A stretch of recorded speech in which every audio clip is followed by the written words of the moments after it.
So we have understood that inequality gets affected when a negative value is shifted from one side to the other side of the inequality. Now, do we have any other case where the inequality gets affected? Yeah, there is one more case where the inequality gets affected. For example, I will go with the same example, 2 less than 3.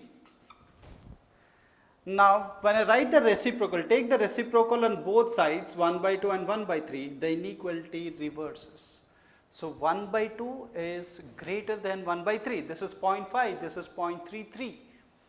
So, this is the other case where the inequality gets affected, but there is a condition here. You should put this condition in mind. This is true for comparison between two values of same sign. What does this mean? You are either taking the reciprocal of both positive values or both negative values, not between a positive value and a negative value. Understood? So let's say minus 2 is less than 3, then the reciprocal of this, which is 1 by 3, 1 by 3 is still greater than minus half. So you cannot reverse the inequality. You still have minus half less than 1 by 3. So when you are applying this inequality, be careful that when you are taking the reciprocal of two values on either side of the inequality, the inequality gets affected only if both of them are positive or both of them are negative, but not in the case where one of them is positive and one of them is negative.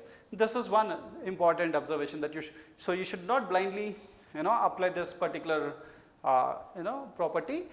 You have to be careful whether you are taking this reciprocal when both the values, when you are sure about both the values, whether both the values are positive or both the values are negative. Fine. Now let us look at solving an inequality. There's another way, there's some other inequality notations that I wanted to show you. We have seen x greater than a, which means anything greater than a. We have seen x less than a, any value which is less than a. We also say x greater than or equal to a and x less than or equal to a. Okay. So the first case, when I say x greater than a, so when I say x is greater than a, this implies x belongs to every value greater than a till infinity. Every value greater than a till infinity. When I say x is less than a, it is towards the left of a. So it talks about every value of x is less than a goes till minus infinity. So a is the maximum value. So it goes till a. And when you say x is greater than a, the minimum itself is a, it goes to the maximum infinity. Now what is the difference when I say x greater than or equal to a? So how is this different from this?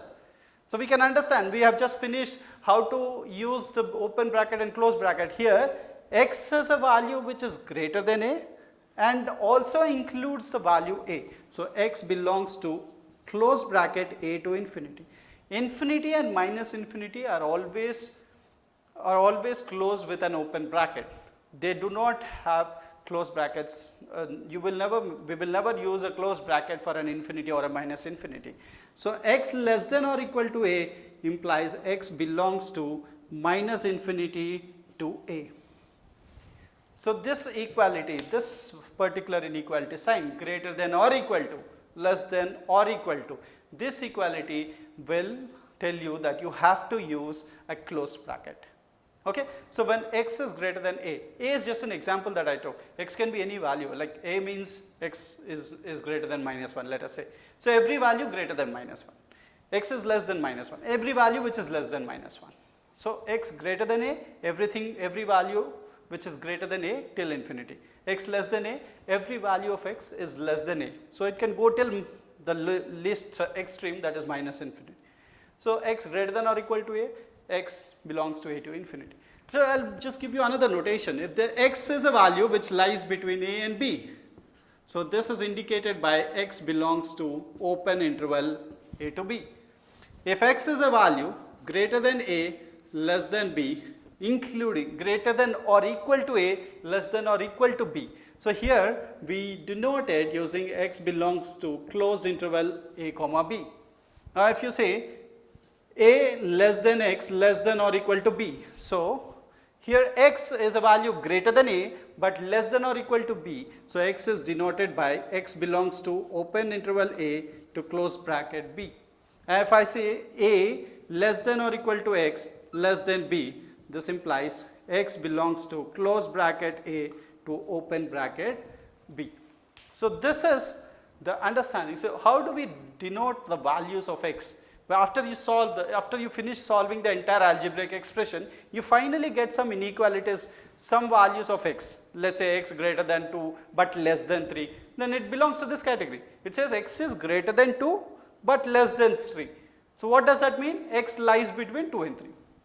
Or let us say you got x is greater than or equal to 2, less than or equal to 3 by solving the inequation. So you end up writing x belonging to close bracket 2 and 3.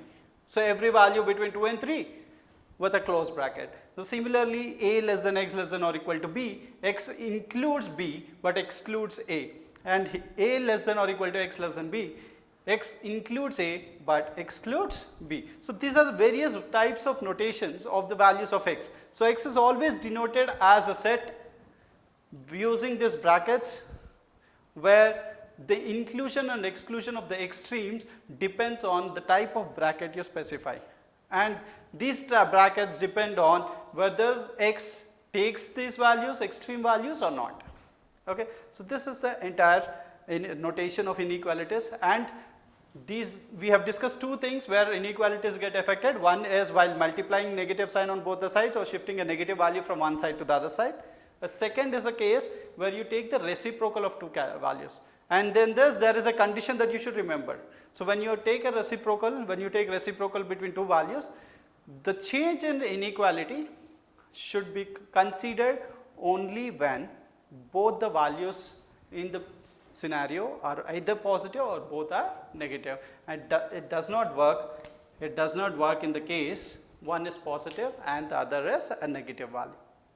You just look at the board, the entire thing that I have written here on understand the set representation.